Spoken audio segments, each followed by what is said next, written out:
And there you go. Now it's recording. So, hey, everybody, welcome to the Sustainiacs. I'm Michael Vincent. I'm always the Sustainiac on the show. And then I search under rocks and wherever I can find behind trees in the Florida Everglades sometimes and find Sustainiacs out there that are doing good things. And Patrick Bishop's one of them. I didn't find him in the Everglades, but perhaps he has a couple personal photographs he took of the skunk ape. Is that it? Is that, are you a... No, that's not what he's here for. He is, dude, I ran across what you're doing there. So CEO and founder of what is called ReRoute Americas, right? Yes. And it's a really interesting concept. When I first saw it, I thought, oh, these guys are just supplying some cutlery and stuff like that to the restaurant business in the tourist kind of corridor of Florida, right? And right. that and you know, I-4 mostly I would imagine Orlando and stuff, but man, you guys are doing all kinds of stuff, dude. But welcome to the show, my friend. Thank you very much. Thanks so much for having me. Thanks for pulling over that one more rock and finding us. Well, actually, you're the one who sent me interesting. I think you just sent me an email that said interesting. Well, because I loved your blast, and like I said, you know, I enjoy talking about sustainability, and despite what we'll do, and I'm sure we'll get into that, what I found out, one of our biggest challenges that we do, besides, you know, the selling and distribution of the product, is the education of sustainability, which is, amen. There's a lot of greenwashing. There's a lot of people that think it's a buzzword and they just don't know how to accomplish it, and that's kind of our mission with the company. But not just providing you the product, it makes sure you're using the right product and you're disposing of it the right way too.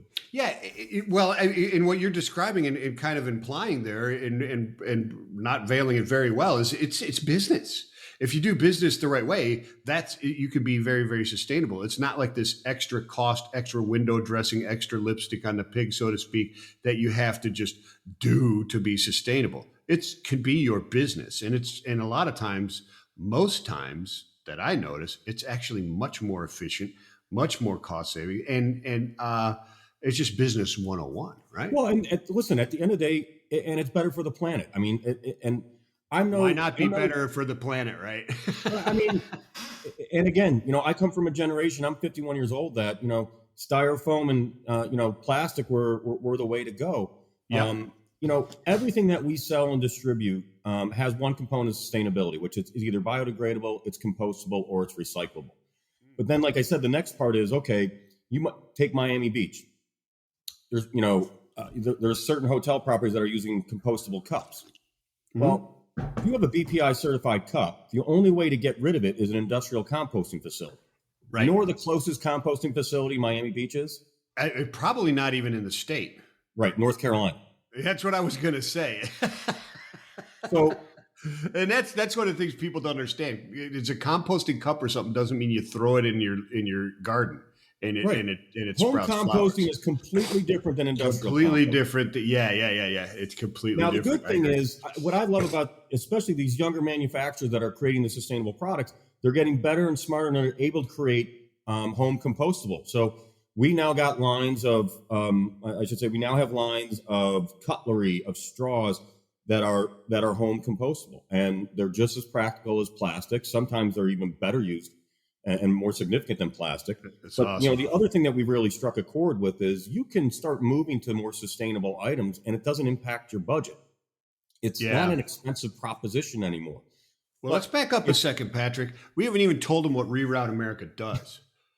Okay. I know. I forgot we were because if I took you on my Supply Chain Innovators podcast, because I've been in supply chain for 36 years, and what I thought right away, ReRoute America, and then I saw the trucks on it, right on your website. I saw the pictures of the trucks and stuff. I'm like, okay, this guy helps distressed freight. It's like, hey, your freight went to the wrong place. Give me a ring, brother. I got a truck. I'll fix it for you. Or maybe, you know, returns because of the blow up of e-commerce, et cetera. So explain here, what are you guys doing there at ReRoute? Certainly. So we're a wholesaler and distributor of sustainable paper packaging and disposables for restaurants, resorts, hotels, a lot of sports stadiums now, schools, and we just started getting into the federal and state contract work. So, so anywhere Yeah, I from see this. anything. The Lightning, the Rays, the Jaguars, the Magic. Yeah, the Or it's not Minnesota the Twins. Magic, it's Magic. Minnesota Twins too. I don't see their logo on your website yet, bro. Yeah, well, priorities are of growing the business, and you find out that your website can't keep up with you. You told me So you had kids, bro. That's what they're doing. They're supposed to cut your lawn and do this kind of stuff, right? they're 9 and 11, and I will say they're more. Well, I'm going to still say 9 is probably old enough to be able to do it though these days. Oh no! Listen, nowadays you're absolutely right. My kids, like, they grab a phone and they're doing stuff with it. I'm like, that's scary. Like, my kids are they were playing on their phone, and I'm like, you guys, they're 10 and 12. We got to get to bed. You guys got to get to bed. You know, and I'm in there, and it's my wife and my 2 girls are all 3 of them on their phones sitting in our bed, and I'm like, what are you guys doing? They're taking Spanish lessons. Oh wow! For like an hour. I mean, like, all right, I can't even get you guys to do your English homework, but for an hour, that's just cool. Well, actually, one of them's learning French, one of them's learning Spanish, and the other one was learning, two French, or two Spanish and 1 French. Wow.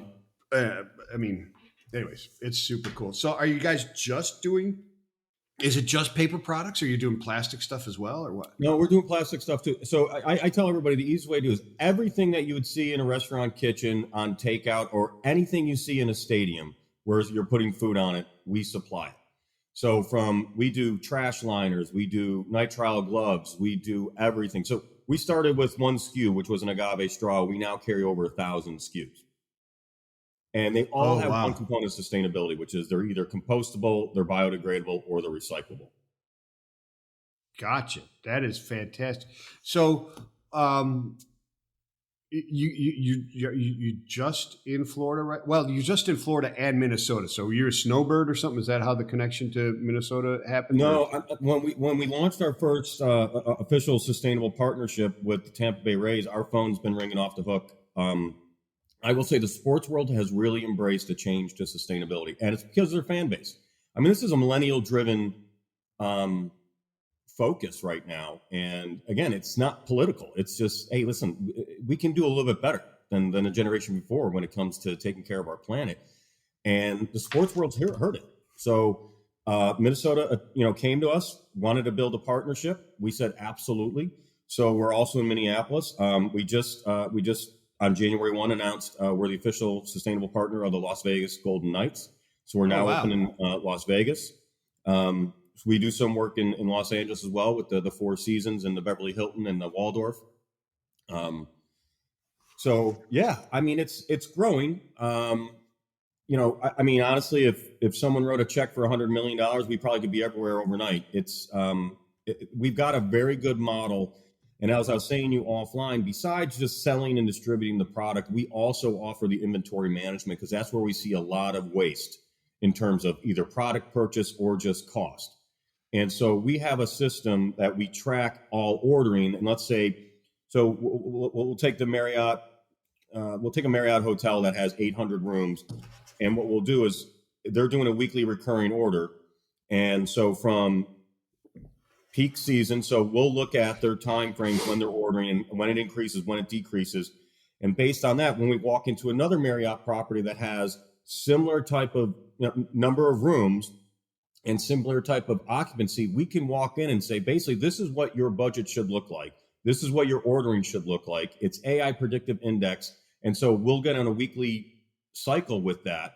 And then it'll alert us, if all of a sudden there's a huge spike, it's going to trigger us. Why is there a huge spike? Is it because occupancy went up? And if occupancy is going up, then the orders will increase, right? Because there's more people at the property. So it's a different model than your traditional distributors. And we work directly with the manufacturers as well. So there's no middleman. There's no one touching the middle of it. And that's why we're extremely cost competitive, because we take it into our own warehouses, we sell it, and then distribute it to you. So it's not third party. That's a very interesting aspect to it, because the seasonality of the hospitality industry, HRM, is really it's different everywhere. right? Right. The seasonality in Minnesota is different, obviously, than Orlando or Naples or Miami or Key West or whatever it happens to be, right? Because sometimes there's two different cycles that occur within a Well, so place, let's just right? take Florida, for example, which is Yeah, Orlando, even though it's only 200 miles from Naples, completely different seasonality. right, Because you've right. got two things. Because obviously you got the entertainment park. So summer, which is pretty much non-existent in Naples, Florida, for instance. Oh right? yeah, That's it's a ghost town in August. Yeah. Whereas Orlando, everyone's out of school. This is their one opportunity to come to Disney or Universal. So you see a spike. And then, where you'll see basically from Thanksgiving to just after the first of the year is very slow in Orlando. So, and our AI model predicts that. So I'm not going to go to somebody that's a 200 room hotel in Atlanta, Georgia, and compare it to a 200 room Marriott hotel in Orlando. It's different feedback that you're going to have to give them based on seasonality, based on demographics and stuff like that. And that's what we're really trying to change the game with on the inventory side. So we're kind of a last stop shop. We can handle everything for you, because one of the things that we noticed is people are either over ordering or under ordering, and it's killing budgets. Well, there's also specific corridors there's specific sections of the corridors leading to Florida. And this would be the same just about anywhere, like South Padre Island and so on and so forth, where there's this seasonality change, right, due to the cyclical change due to seasonality, where they mimic, right? Right. There's certain times of the year, because I lived in South Florida for a better part of a decade, and then now I live in Chattanooga, Tennessee, and so I'm along one of the major corridors, right? And I just happen to be about halfway in between, right, from the Northeast and there, and as you well know, Indiana, Chicago, Ohio. Yeah, that's the halfway point. Population. When you got to Chattanooga, you're halfway to Florida. You're halfway there, and a lot of those people, that's where they light for the night before they take off the next day. So that seasonality hits here as well. If you actually do the research and you're actually tracking the data, take 95, for example. Spring break, that's coming down, that all those hotels, whether even it's a Best Western, it's going to increase because people are stopping for the night. They're going to be packed. You can drive 10, 15 miles off of 75 in certain times of the year, and you will not find a room. Correct. And you're not going to. You might as well just suck it up, buttercup, and keep on plowing, because if you didn't have a reservation, you ain't finding a room. Well, that data is helpful for us too, because we're not over ordering and overstocking our warehouses too. Right. Right. Well, it helps everybody, because inventory waste has got to be a real thing, right? I mean, it doesn't get used, right? And so you have shrinkage and you have intentional waste where you got to send it to a B market or dump it, right? You just can't have. Well, and listen, we're a for-profit business. If it sits on my shelves too long, I'm losing money on it. Right. That's what I'm saying. I mean, you guys, the inventory management is huge, because just because you got a warehouse of stuff doesn't say, well, I'll just sell it next year. And it's not how it happens. It's not how it works. It's very, very interesting. So in the plastics part, why did you wake up one day and go, you know what, agave straws? These are fantastic. Or what were you in Tijuana and you had one, or what occurred? Close. What happened to Patrick? So I'll tell you what happened. So it's kind of the end of COVID, and we had planned a guy's golf trip to Pebble Beach, and actually one of my buddies that was on the trip loves telling the story that it's still kind of COVID-y, it's very masky and stuff like that. So the Bloody Mary bar at Spanish Bay was kind of serve yourself. And so I grabbed one of these straws, and it kind of felt like plastic, but it didn't, and it looked natural. And so I said to the bartender, I go, can I ask you, what is this? She goes, oh, that's made from agave. And I said, agave, like the tequila? She goes, yeah. I go, oh. She's like, we can't have plastic in California. I said, yeah, but it feels like plastic. She goes, no, it's biodegradable. I said, well, who makes it? And she's like, why are you asking so many questions? And so why are you bothering me? What's the matter? Are you the police? The story goes that, I then chased her down into the stock room. I took a picture of the box, I get back to Naples, Florida. I tracked down the two owners, two young guys in Mexico. One went to USC, one went to SMU, that started an agave straw business. Call them up on the phone. I said, did you know your product's at Pebble Beach? And they're like, what? No. I'm like, well, who's selling your product? Well, we have this guy in Texas, but he does what I'm like, okay, listen, where are you guys? And they said, Monterrey, Mexico. And I said, all right, I'm going to fly over. We're going to have breakfast tomorrow. They're like, what? I said, yeah. So I sat down, had breakfast with them, and kind of, we worked out a deal. I called my business partner, and I kind of said, hey, I'm thinking about doing something, but let me make one more phone call. And he goes, okay, whatever. And so a good friend of mine used to be the president of the Cheesecake Factory. His name's Peter D'Amelio. Oh, wow. So I kind of told him about this, and he goes, Patrick, let me tell you something. Two things are going on. All the supplies out of China, because of the ports, are being shut down. Restaurants don't know what they're getting week to week because it's only what you can get in. But more importantly, there's going to be a big push on sustainability. And if you could be in the front of it, it's the way this industry needs to go.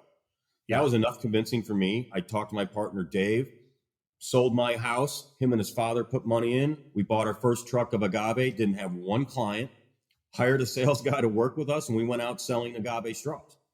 And then then they came out with an agave cutlery line, which is our best selling product. It's phenomenal. It cuts a steak. It's unique. It looks great. And from that, we built relationships with our partners and our clients that they're like, well, can you guys do this? Can you guys do this? And so we looked at everything. So like I said, our goal in the company is to have every product has one component of sustainability. We won't touch styrofoam. It's the worst thing on the planet. I go to enough water cleanups and you just see that shit floating everywhere. Excuse my language. It's just awful. It is. And so, we won't touch it. And, if you were going to ask me what's one thing as a business owner I could do today to make an impact, it's like, stop using styrofoam. Just stop that. You made an impact right then and there, right? And so the whole mission at ReRoute is to move the needle. We're not going to cure sustainability overnight. But I think if you can take people away that it's not a political agenda, the science is real, but it doesn't have to be a cost prohibitive type of experience. We've proven that. I think that's really the big thing is, and that's why the interest to have you on here so much. I love the story.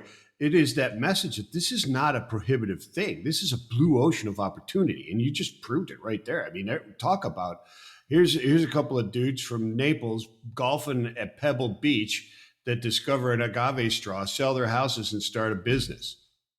It's fantastic. Yeah. I mean, that's the way it goes, right? I mean, these are huge blue oceans. What's the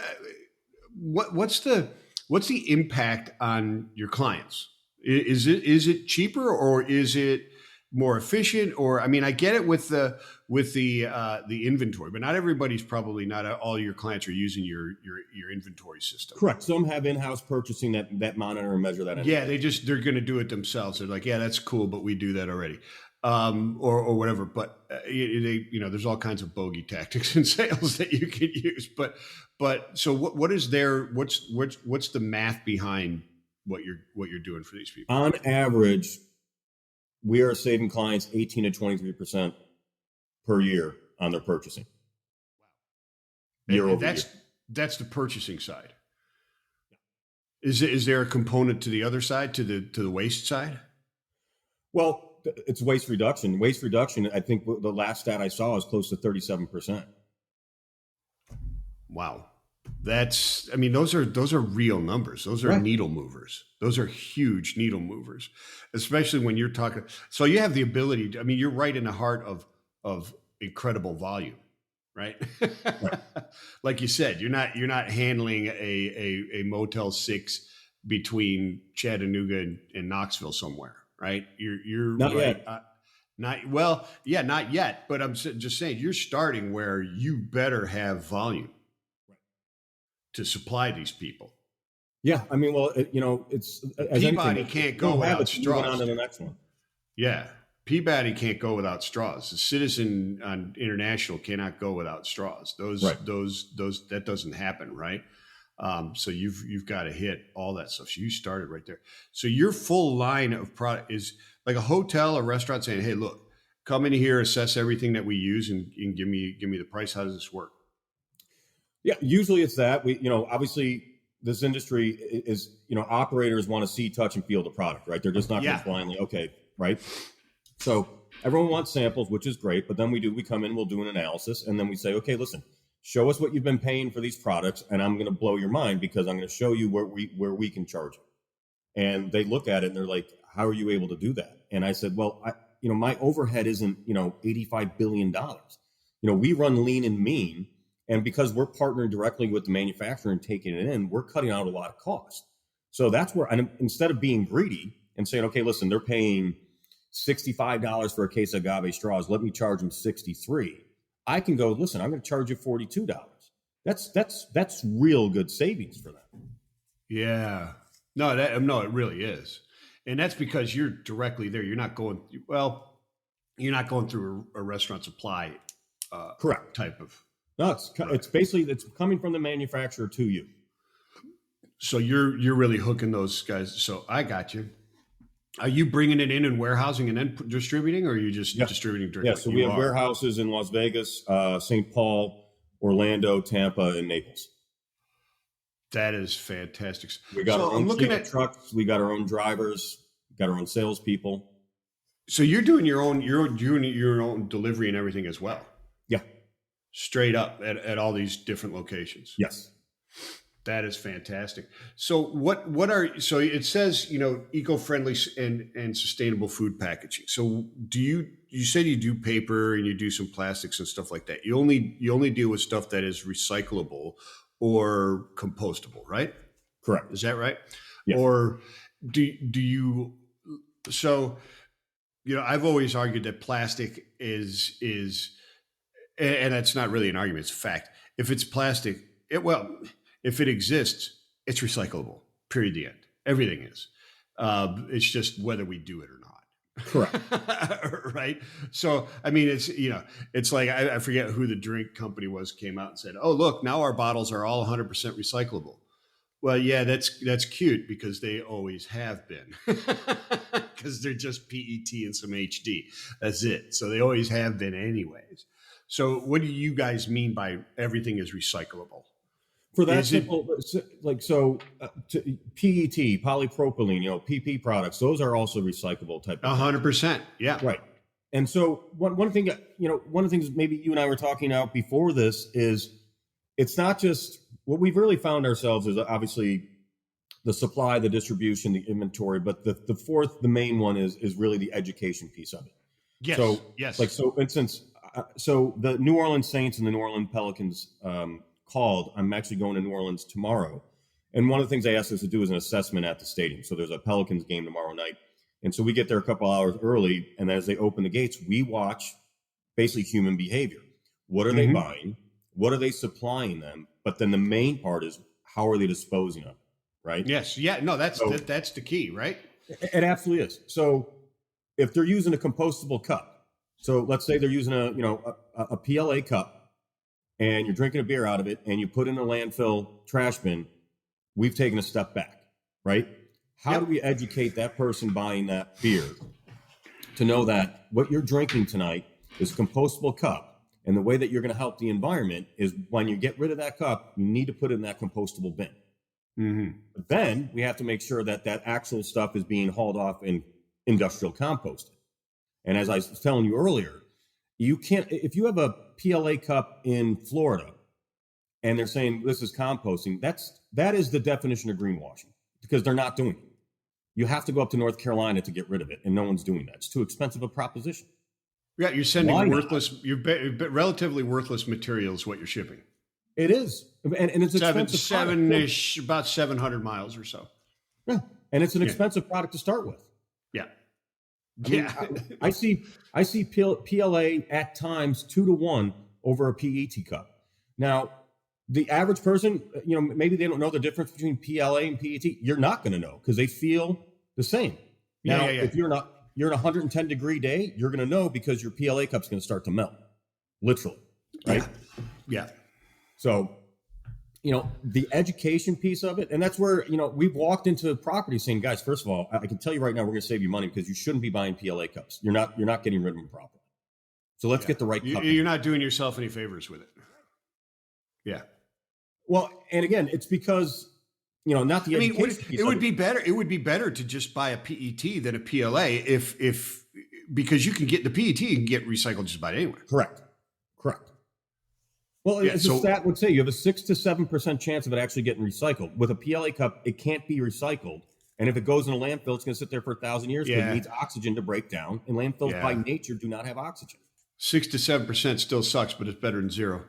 Hey, and as long as you keep moving the needle, who knows? In 5 years, maybe we get it up to 10. And I do think this younger generation, this millennial generation, they're taking it as a mission. I do see those numbers improving. Well, and those numbers are improving. And don't discount what you're doing. The younger generations care because you continue to push forward, right? Even though, and you and I, because I'm 100% with you. You take out the politics of it; it just makes sense. Don't be stupid. Conscious capitalism or virtuous capitalism is the way it should be. Not get away from capitalism, but have a purpose to your business and do it and operate it responsibly. We're all adults here, theoretically. Anyways, and honestly, I'm not an eco warrior. I am a capitalist. This is a for-profit business. I sold my damn house. I've got to buy another house. Yeah, that's exactly right. Yeah. So you're all in. It's better work. Listen. So in September of 22, Hurricane Ian hit Southwest Florida. We had about 90% of Fort Myers Beach. And if anybody remembers the videos and the TV, basically Fort Myers Beach floated out to the Gulf of America, right? The Gulf of Mexico, whatever you want. Yeah, I remember. Yeah. I think we've had 2 clients that came back since then, right? It's now all getting bought up by development and everything else. It's going to be these high rises, all types of stuff. But having sold my house, less than a year ago from that, and leveraged everything on this business, we lost 40% of our business overnight. Yeah. We brought the team in, and my wife and kids are looking at me like, Dad, you probably did the stupidest thing in the world. And I'm like, I might have, but if I'm going to bet on anyone, I'm going to bet on myself. So sat down with the team. I said, guys, failure is not an option with me. It's just not. I can't afford to fail. Pulled a Gene Kranz moment. Yeah. It's still, gives me chills when I think about it. Which is, Christ, I almost lost my house basically at 50. I lost everything at 50 years old. But then we pivoted. We opened up Miami, which is very receptive to us, and we started moving up 95 through West Palm and Jupiter. And then we said, you know what? We've got enough product. We've got enough things that I think we can make a dent in Orlando. So set my VP of sales up there. I would go up there once or twice a week. We take a bunch of meetings, and it was very receptive in Orlando as well. The biggest thing for them was, even if they were already having sustainable products from your broadline distributors, our pricing was the reason they were going to change. And then our customer service. Yeah. We deliver 7 days a week. I ask every client that's in our drive zone, if you have an emergency, just give us 2 hours and we'll get it there. And trust me, some of them have tried that and we've never failed. That's awesome. You got to be able to back up what you say. You do.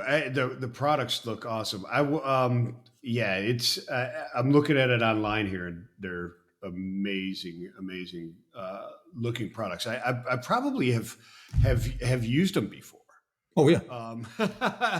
You know what I mean? I mean, I've been down to Orlando quite a number of times, and other locations where you guys. Well, like I said, if you've been to Kia Center, you've been to any of the Marriotts, you've been to any of the Hiltons, you've been to Disney Springs, you've been using that. We brought it in there. Yeah. Okay. Very cool. Very cool. Then I have definitely used this stuff. So the agave straws and all that other kind of stuff. Do you work with the people, and do you provide the recovery efforts of them? We do. One person I had a person on who she refused to use the words end of life because it connotates that, okay, we're done with it, it's okay to throw it away. So she's already trying to change that language to, hey, it's a resource, it's a recoverable resource, right? So what do you do at the end of life? What are do you provide that type of service, or you look for what they're doing and kind of guide them on what that is, and they have their own, and you make sure we find out what they're doing, and 99% of the time it's nothing. So then we'll institute programs that that are kind of self-sufficient, that don't, that are pretty easy to facilitate. But yeah, we get involved, like I said, from full cycle. So it's because the agave does that have to go to compostable locations? No, that goes in a landfill. It'll break down. It'll be off the planet in less than 9 months. It's just going. It just breaks down. Is it Remember, just sugars? Is it sugars? Is that what it is, or? Well, it's basically the threads from the agave plant after it's been pressed and cooked and turned into tequila. What they would do is tequila farmers would compost it and put it back in the field. Yeah. There was an engineer that decided to take the strands, form it with a little polypropylene, and make a straw. No kidding. Yeah. That is fantastic. And so the cutlery is the same thing? I'm sorry? The cutlery is the same thing?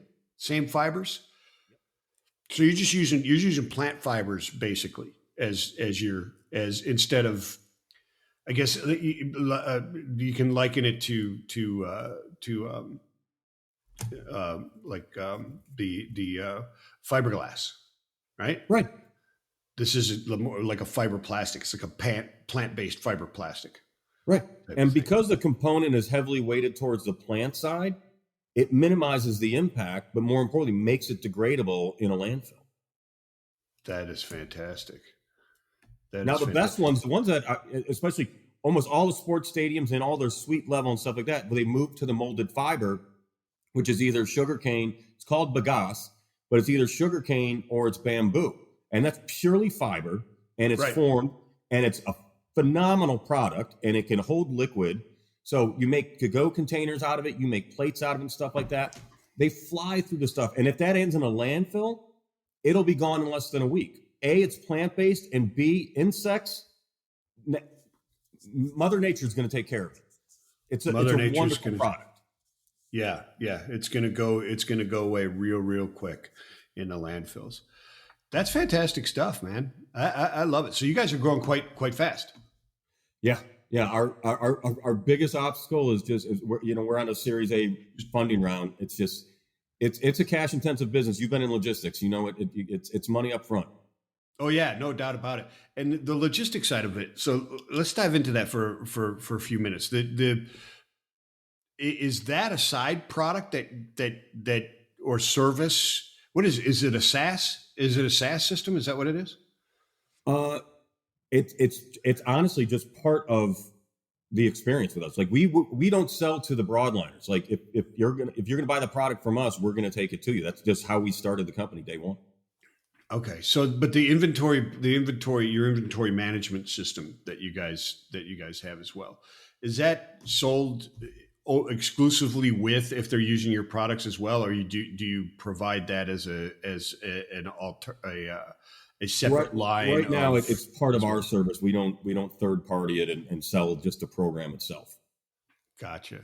What about international? Are you guys looking to go international? Are you probably good? We've had a lot of calls, right? We've had a lot of calls to do it. We actually have, and I do say this seriously. Like we've shipped containers to Grenada. The Caribbean islands are a lot better than the U.S. when it comes to sustainability. Yeah. Everything needs to be compostable and it needs to be certified. They won't open the doors on a cargo ship if they have an inkling that it might be just traditional plastic and not compostable. Is that true throughout the entire Caribbean? For the most part. Is that right? That's crazy. I didn't know that. That's so we're awesome. doing some Caribbean work, and I know Hawaii is considered the United States, but we also consider that international because you can appreciate from logistics. It is a logistics issue getting stuff to Hawaii. So we've got several opportunities. We just have to figure out the logistics to make sure that we can do it and do it efficiently if we're going to make that move. But Las Vegas for us is kind of the beachhead for the West Coast. Because it gives us access to our existing accounts in Southern California, allows us to branch up to Northern California. And if anybody's familiar with Las Vegas to LA is only 4 hours, so you can service it from a major distribution center in Vegas, which is unfortunately, or fortunately, however you want to look at it, is a lot less expensive proposition than having the operations in Southern California. Yeah, definitely. No doubt about it. That's fantastic stuff. I look forward to you guys going nationwide, so to speak, even further than you guys already are, and international would be fantastic. I love what you guys are up to, man. No, I appreciate it, man. I appreciate the opportunity. And like I said, I tell everybody, so at the Orlando Magic game, they had this Go Green night that, featured ReRoute, and I was able to do some speaking on some videos. And the whole purpose behind that, and what the Magic really wanted to do, which is, educate the fan base about the products they're using tonight, and then the proper way to dispose of them. And I said, if 10 people got that message and they didn't understand it before, but now they do, we've made a difference, right? And it's like it's all about moving the needle. 100%. So, do you continue to promote that education at the venues where your products are used? Yes. You do. So even at like the different resorts and that type of stuff. Yes. Yeah, because like you said before, I mean well, the recyclables and the compostables that have to go to certain locations, it's only as good as the collection of those materials. Correct. At the end, right? It doesn't matter if what they're made out of. If it doesn't get to the right place, you might as well not have done anything, right? I mean, even the paper products, et cetera, that type of stuff going into a landfill. Yeah, they degrade eventually, but they also cause a lot of methane and stuff, which is 98 times worse than CO2 and so on and so forth, right? It may be shorter lived, but it's a heck of a lot worse. But the continuing the education part, do you go to schools? Do you do community outreaches and that type of stuff to try and promote it? Matter of fact, so with all of our sports partnerships, one of the things that we write into every contract is we do have to have a community engagement with that team.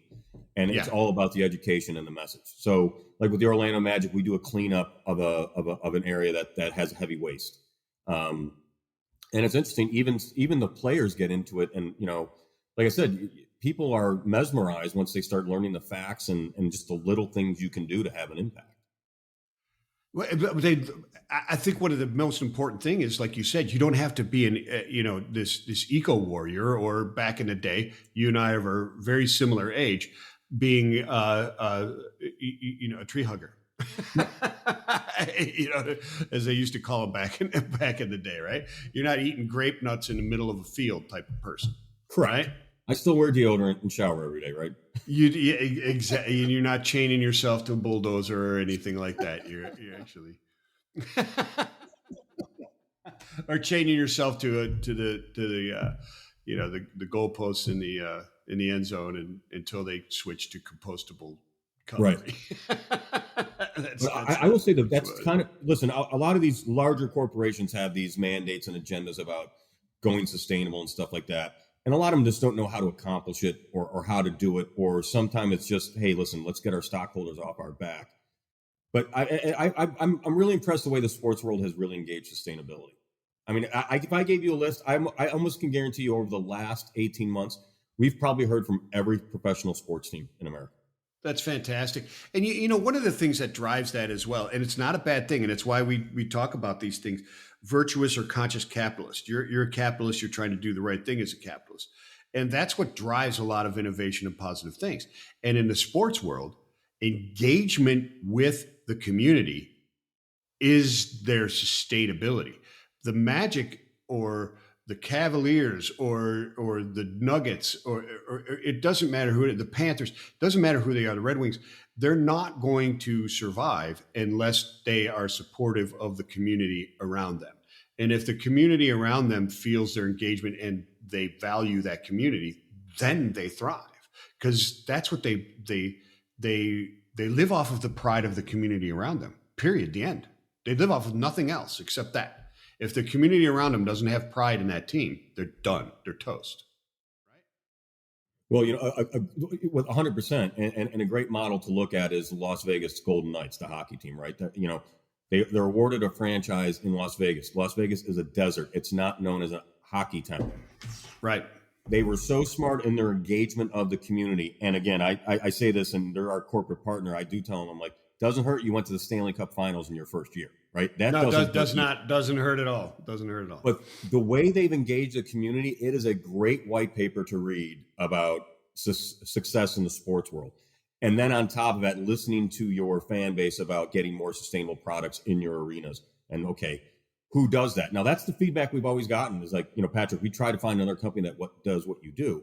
Now, you can go online and buy a product, right? And it's going to ship through Amazon. But at a mass distribution level, there isn't someone that promotes sustainable products that sells them and delivers them to your door like us. And that's where the difference maker is for us. So, hey, listen, you can go online. We all know you can buy agave straws online. But if you're a major arena, you're not going to survive in that model. So you need a distribution model and someone that's willing to sell it and bring it to you. And that's where we fit in.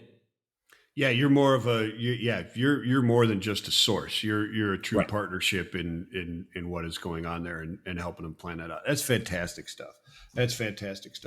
Is who needs to reach out to you, or do you have too many people reaching out to you right now?